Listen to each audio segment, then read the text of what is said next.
যুবক রে, তোমাকে আরেকটা বিষয় বলি এই হাদিস বলতে গিয়ে। তুমি হাদিস পড়ো, তুমি হাদিস বলো, তুমি জানতে চাও না।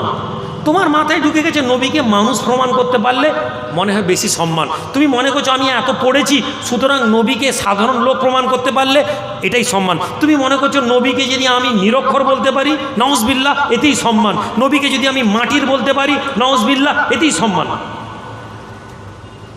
আমি জানি তুমি যেখান থেকে তর্ক করছো তুমিও সঠিক। আমি নাউজুবিল্লাহ কেন পড়েছি? কেননা আমি রাসূলুল্লাহ সানে এমন কথা বরদাস্ত করি না, এমন কথা আমাকে শুনতে ভালো লাগে না যেখানে নবীকে নিরক্ষর বললে মেঠে বুরুজের কোনো রাস্তার গলিতে একটা নিরক্ষর লোক যে বলতে বুঝে না, ওই লোকটার কথা আমার মনে পড়ে যায়। আমি এটা ভাবতে পারি না।